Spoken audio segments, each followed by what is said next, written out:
Hi everyone. Steph comes with her own warning. She said, I'll just keep talking, shut me up. So I'll keep that in mind.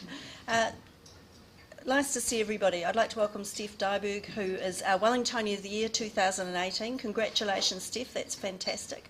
And I think it's a particular tribute to the cause that you've been putting your time into over the last few years and that you're going to speak to us about today, essentially why gender equity matters. So that'll be just great. And I'm reminded of something I read that Gloria Steinem said a long time ago. Feminism is like vacuuming, you just have to keep doing it. So keep that in mind. So I'm sure Steph is well known to many of you here. She's a leading employment lawyer with 26 years in practice. She actually is 103 years old because, as well as having 26 years in practice, Steph is Vice President of the Wellington Branch Council of the Law Society. She's Convenor of the Wellington Women's Lawyers Association, a trustee of Mary Potter Hospice, and most recently the manager of the Independent Complaints Service for New Zealand Rugby. So how you fit all of that in, plus your actual life, you don't sleep. Okay, that's what it is, that's the secret. So Steph, great to have you with us, and we're really looking forward to hearing from you. Thank you.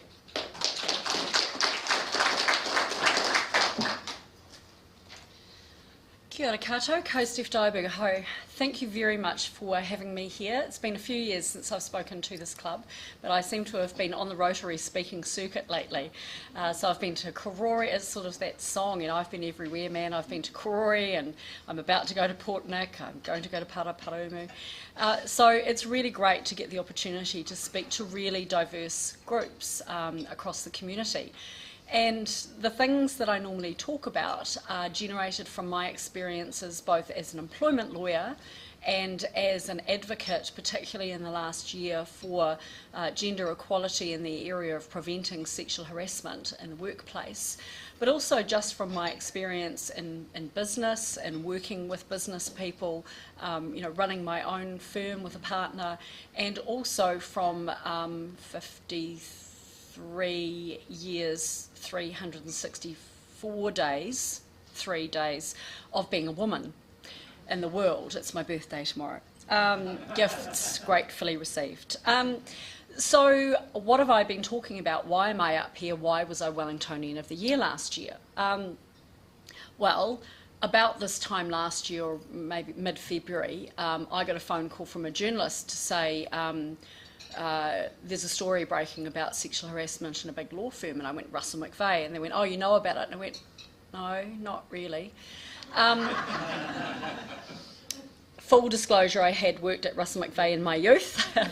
I was a summer clerk in '88, I think, and then I worked my first 7 and a bit years in legal practice for Russell McVeagh as a solicitor in Wellington. I had heard rumours, and I had actually gone and asked the Law Society and a partner at Russell McVeagh whether there was any truth to the rumours that a law clerk had been sexually assaulted, a summer clerk had been sexually assaulted a year or so before, and I'd been assured that there had been an incident of some sort, but that it had been well managed, was the phrase, well managed. To my dismay and my enduring sorrow, it wasn't well managed at all, and it wasn't just one, it was 5. And it was serious, and it had not really been addressed, and they were really young. They were 19, 20-year-olds, still students. Some of them had been associated with the firm since they were at high school. They now have scholarships for high school students of promise who are thinking about doing law. And so these were young, quite vulnerable women who had been subjected to completely inappropriate sexual assault during their time as summer clerks. And anyone who has heard rumours about it and thinks it was just a bit of sort of hanky-panky at the Christmas party and it wasn't that serious, obviously haven't spent the hours and hours I have holding young women as they cry. It was serious and it was horrible, and it still upsets me, clearly. I thought that I was beyond being upset by it, but I'm not. The Law Society didn't help them when they finally went to them. The law firm cared more about their brand and risk management than caring for them. Some people did try, but mainly it was about risk management, minimisation, and keeping it quiet. And so in the last year, my profession, and I think the professions generally, have had a massive, horrible wake-up call about how common sexual harassment and sexual assault and sexism and misogyny are in law and across society.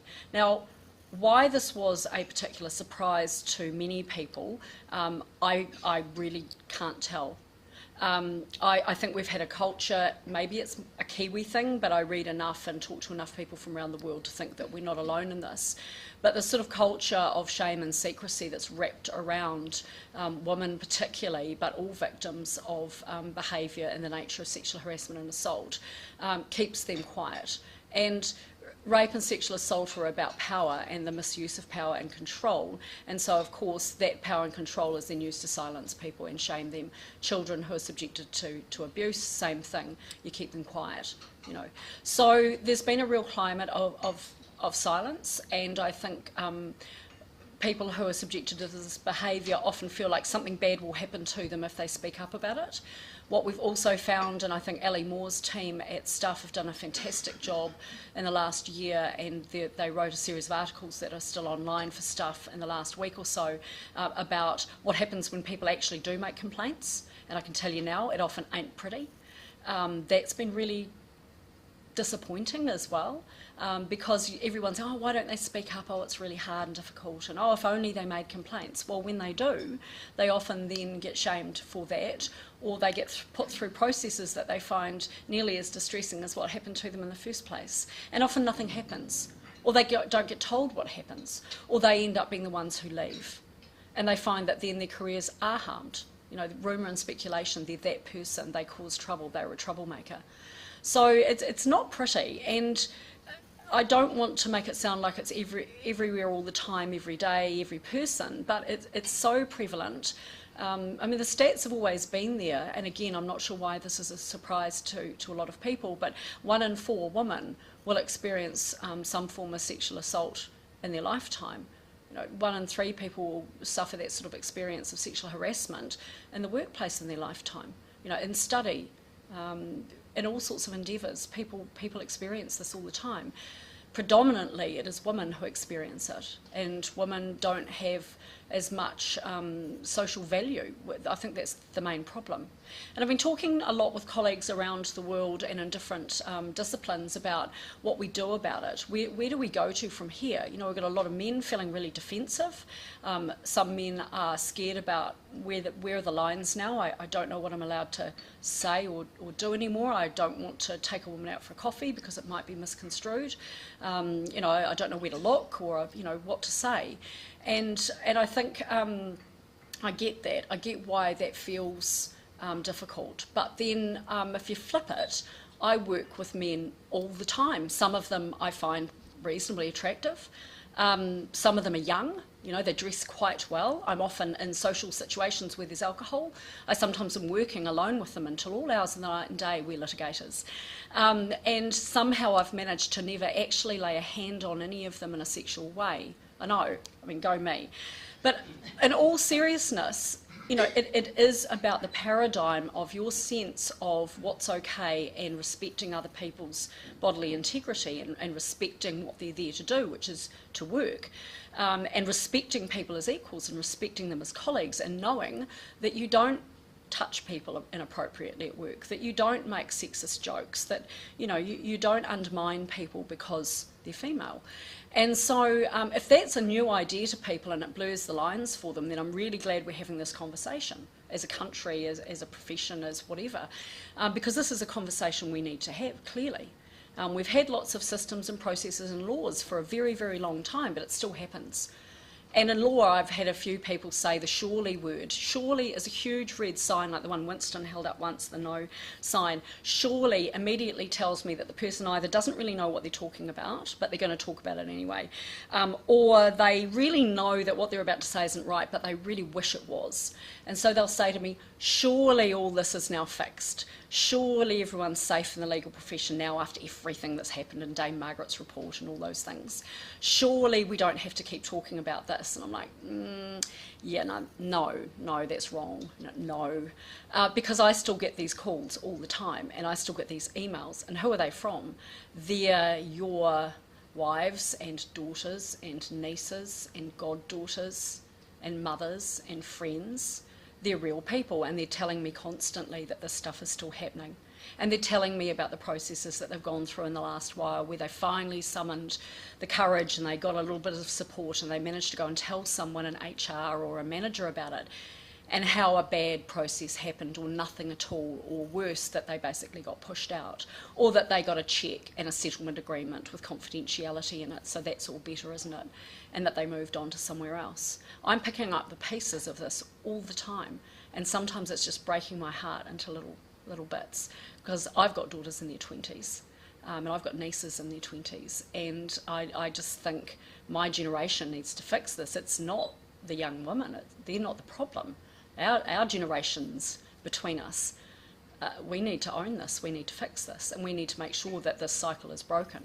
So yes, we've had a big ugly couple of years with Me Too across the world, and then in New Zealand in the legal profession, but for every story in the legal profession I could tell you 5 from not in the legal profession. So nowhere is immune. There is nowhere that is immune from this. And I think we just all need to keep having really good conversations and listening to people's stories, and not immediately saying, surely not, I find it so hard to believe, I've never had that experience. You know, I've had men sit down beside me at so many functions or on planes and go, oh, you know, I'm in banking, and we were talking about banking, I'm in banking and I've been in banking for 40 years and I've never seen that or experienced. And I say, have you been a woman lately? And they go, well, no. Saying, well, how the hell would you know? You know, seriously, unless a woman has come up to you and told you about it, or you've actually witnessed an incident, how would you know whether it's happening? Because I talk to your colleagues all the time and I hear from them. Believe me, it does happen. And they talk about, the serious stuff, and I think this defensiveness, this sort of hashtag not all men. Do you know what a hashtag is? Everyone in the room will know what a hashtag is? So when you're on social media like Twitter or Instagram or something, if you want other people to pick up on an issue, you put hashtag. So we had hashtag Me Too, which is about sexual assault. And we've had hashtag not all men. Actually, hashtag not all men is used by women like me, feminists like me, to basically say to men, please stop telling us that nobody's doing it, because they are. So, and they go, oh, it can't be many men. And I'll go, well, it's very prevalent, so there must be 5 and they're really busy. They really get around, and I don't know what else they have time to do, because, boy, there's a lot of it. And I just think we have to get real about it. You know, just because you've maybe never experienced it, seen it or heard about it, doesn't mean it's not happening. Go online. The stories are everywhere. Go online on YouTube and have, search for street harassment, and you'll see where women have worn a GoPro, a little camera, and they've walked around the street of a city for a few hours and see what they experience, what they get subjected to just on the street. Just ridiculous behaviour, and sometimes frightening behaviour, actually. A guy who walked along with a woman for 40 minutes, I think, before she finally turned around and said to him, I know what you're doing. He actually walked around the city streets with her in silence, creeping her out. So, I mean, I've been harassed so many times, but I was harassed twice last year by strangers. And I'm, nearly 54. One was in Koru Lounge on a Friday night. And just creeping you out. It's just so inappropriate. And they talk about the scale, and I think a lot of men get really defensive about that. I don't do that. And they think of what it is. It's like bullying, being the school kid with big schoolboy with someone's head down a toilet, and that's what comes into their mind when they hear the word bully or bullying. It's like, well, that's at one end of a scale, and they think sexual harassment, and they think, really bad groping or sexual assault or something. It's like, well, okay, maybe you haven't done that, and I'm going to assume for the moment, hypothetically, that the person that's telling me that this doesn't really happen has not done that, and they always look offended. I'm going, well, I don't know, I've just got your side of the story. Maybe I should go and interview every woman you've ever encountered in your life and see what they say, but let's assume for the sake of argument that you've never actually laid hands on someone sexually without their consent. Cool. So have you ever done any of these other things? And you don't have to answer, I'm just going to give you the range. So have you ever laughed at a smutty joke? Have you ever made a slightly sexist joke? Have you ever called a woman love or sweetie or dear or patted her on the behind? Have you ever undermined a woman in a meeting by taking credit for something she said 5 minutes ago? Have you ever consistently, persistently interrupted a woman speaking in a way that you then didn't do with your male colleagues? Have you ever asked a woman who's a manager to always be the one to take minutes and do the agenda? One woman out of a group of 10 managers, and she's the one who always gets asked to do that. All of these things. Have you ever handled someone in a way that made them flinch? So, and when I start talking about this range of things, have you ever sent someone a picture of your genitalia? I hope not, but apparently it's a thing. I've never received one, and I'm not asking to, by the way. That's not a request. You know, which happens, and not just young men doing it either, and not just a young woman. You know, have you ever had a screensaver that's got something sexual or not? Have you had a, you know, the calendar that used to be in every tyre place that you ever went, any garage you ever went into with some half-naked poor woman draped across a spark plug or something? You know, these are the sorts of things that women experience all the time, everywhere they go. Young women in clubs, they cannot go to a club and a pub or something these days apparently without being groped and grabbed by strangers. You know, this happens constantly. Young women tell me about it all the time. Now, in my day, you would have turned around, I'd come from Southland, you would have turned around and smacked him one, right? Or one of your friends would have taken him outside and given him a good punch.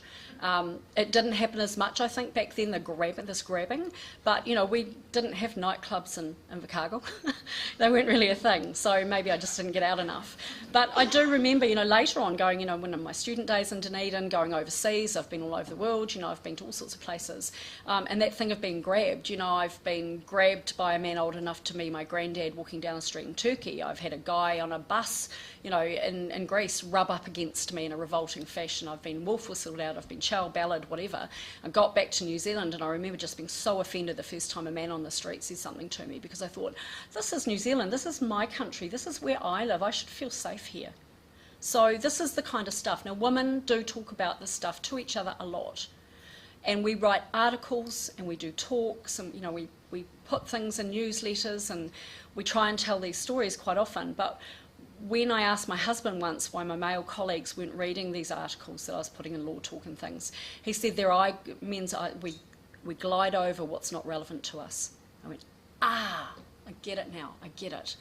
So I have to have conversations with the people who are the macro set of which the harassing subset is part. And he goes, yeah, you have to connect with them so that they get how uncomfortable that sort of stuff makes women and how prevalent it is. And that you might be the one guy you think who's saying something a little bit dodgy to a woman, but believe me, you won't be the only one even that week. And that it's cumulative, it adds up to the point where a woman just breaks in some way. She'll either turn around and tell you what to do with yourself, or she'll complain about you, or she'll avoid you, or she'll just smile and tolerate it, or she'll leave. And so that's the pattern we see over and over again. So positive stuff. So good, positive. I'm going to finish on upswing. What are we doing about it? Well, we are having conversations, and we're having awkward, uncomfortable, embarrassing conversations. Talking about this stuff is like, you know, telling your kids about the birds and the bees. It's super awkward and no one wants to be the one to do it, which is why mothers often end up doing it. It's really awkward, and you know, talking about difficult things is uncomfortable, and we have to put ourselves in a place of slight discomfort to have these conversations. But I've got lots and lots of people coming to me after presentations or after they've read or heard something I've said in the media, and they're having conversations with me, and they're not all, you know, men telling me I'm talking rubbish or that I'm some feminazi. They're actually genuinely saying, I really didn't know and I really want to understand, and what can I do? And I go, well, call it out. You know, and I said this the other day, I spoke at Parliament on Friday for International Women's Day, and I talked about being a bloody legend. You know, you don't drink and drive. You think of all those ads, bloody legends, don't drink and drive. Stop a mate drink driving, be a bloody legend. It's like, yeah, bloody legends don't sexually harass people. Bloody legends stop their mates doing it. They go, bro, that's not okay. Hey, that joke's not funny. Did you see how Sally looked when you said that? I don't think that's okay. I want that to be as common as all of those other positive messages that we give, all the health stuff about, you know, smoking's not good for you and don't smoke in front of kids and don't drink drive. I want it to be that being sexist to people or undermining them because they're women is not okay as well.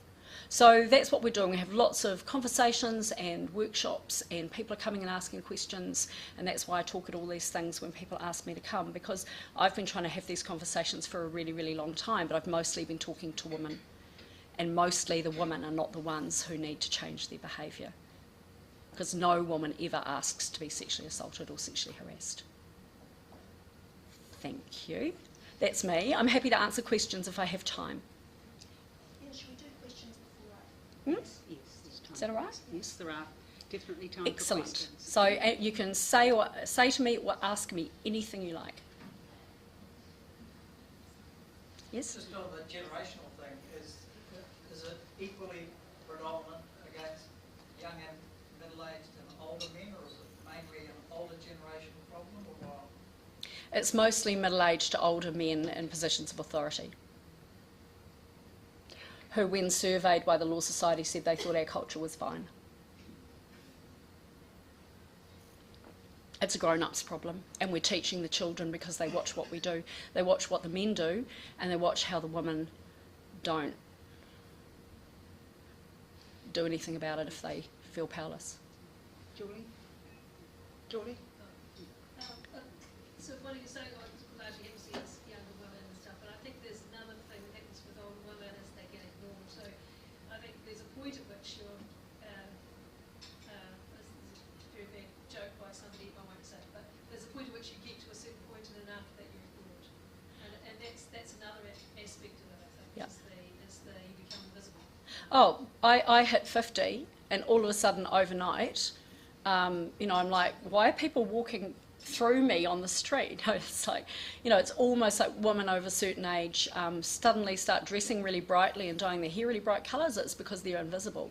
And it comes for men, it comes later, but it does happen. I mean, sooner or later we all are old codgers, but yeah, women do. And no, absolutely, I've had women, I mean, I was harassed twice last year, you know. I've had women my age group and older who have definitely experienced harassment in their 40s and 50s. It's not just a young woman's game. But there's a sort of commoditisation of the beautiful, nubile young woman's body that it's kind of, you know, everyone's entitled to help themselves or comment or tell them what they shouldn't wear and all that sort of stuff. So I think that part of it is predominantly a young woman's issue. But absolutely no woman all the way through. I mean, look at the poor old ladies, you know, in their 70s and 80s who, I mean, one of them wasn't even safe in a rest home. So yeah, unfortunately it is everyone. Suzanne, my lovely friend. Jan Loggie's workplace protections bill is coming in, and It's in. small and medium-sized businesses don't realise that they're actually going to save costs by treating abuse directly. Have you thought about the idea that it could be integrated more with the health and safety legislation so it just becomes a matter of routine for businesses? Would that work? Yep. We, the Wellington Women Lawyers Association, made a complaint to WorkSafe last year about Russell McVeagh not taking all reasonably practicable steps as a PCBU to keep its staff safe at work. They did not pursue that complaint because they said we don't really do that, and so then we made a complaint about that. And I've met with the Chief Executive of WorkSafe, Nicole Rosie, and she and I have written articles about it. We're presenting together at a health and safety conference in May. They've applied for and got funding to increase their labour inspectorate and also to get training done so that they know what to do about harassment and bullying in the workplace. So absolutely, I've been talking to health and safety professionals and going, the risk, you know, sexual harassment and bullying, but sexual harassment and assault in the workplace is a huge hazard. And actually the costs caused by non-physical injury accidents, the cost of those to business is 10 times the cost of, you know, chopping your finger off in unguarded machine sort of stuff. So it's absolutely a recognised phenomenon. New Zealand is just way behind the rest of the world in addressing psychosexual behaviour as a threat. So yeah, it's definitely having to be integrated. One more question. George? Was there something in society over some years ago that made this suddenly come to the fore? Or has it just been a creeping factor that's risen by whatever means? Or was there some particular factor that made it come to the fore? Feminism.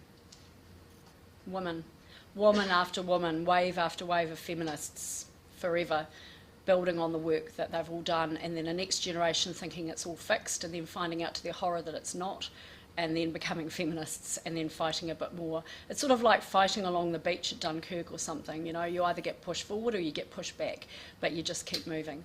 So that's what's happened. I think the internet has made it easier for people to connect and for social movements. Me Too, I don't think could have happened without social media. There's a lot of harm in social media. So you don't read the comments on stuff when you write an article or speak about something difficult. And I get a bit of trolling on the internet. I get a little bit on Twitter because it's so anonymous. But nobody sends me horrible emails or comes up and says horrible things to me because they know, one, I'd give as good as I get, and two, I'd put it on the front page of the paper. I want every woman to feel powerful about this stuff. I want every woman to be able to say, when you do that, it makes me really uncomfortable and I'd like you to stop it. And I like every man to be able to say, oh, gee, I didn't think about that, I'm really sorry. Or, hey, bro, that's not okay. So I think it's social movement, but absolutely, if women didn't... I've had men sit down beside me at dinners and tell me a few years ago that one guy in particular, who nearly got a smack at a law dinner, told me that gender was irrelevant now and that old war feminists like me were holding women back. I've been waiting for his apology for the last year. So my message to you is, all of us can only control ourselves. All of us can only do what we can do. So instead of everybody, and I'm not having a go at you guys at all, pointing at each other and going, oh, that guy's terrible, or what should she do? It's all like, what can I personally do differently? If I get told this, or if I see it, or if I feel that, or what conversations. I've had a lot of upset fathers tell me that their daughters are telling them things that they never knew about and they're finding it really distressing because they've never had that conversation. The girls talk to their mothers. Thank you. Tracy.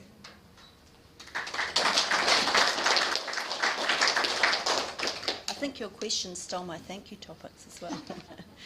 Steph, a key message I took out of what you've been saying is, and I say this as someone who was sexually harassed in the workplace as a younger person, two things for me. One was the awful feeling of someone laying their hands on me when I hadn't been, when that wasn't what I'd asked. And also, I thought, I turned up here to work. I thought you employed me because I had something to offer. You did. Yeah. So just keep that in mind. Anyway, I think the message there for me was that when we're in conversations about things that we feel shameful about ourselves, it's an embarrassing conversation, eh? It's shameful that this is part of New Zealand society. It does, it makes me feel really uncomfortable. The message that Steph was giving is that we shouldn't minimalise or trivialise these kinds of things. That's something that in its individual instance might seem small to you and uncomfortable and discomforting. It really matters to keep shining the light on it, and I take your point in response to, I think, George's question, that really it's pretty cool that we've come to a point in our development as a society that we're able to shine the torch on this one. So Steph, thank you very much. And a little Rotary special gift for you. Oh, thank you.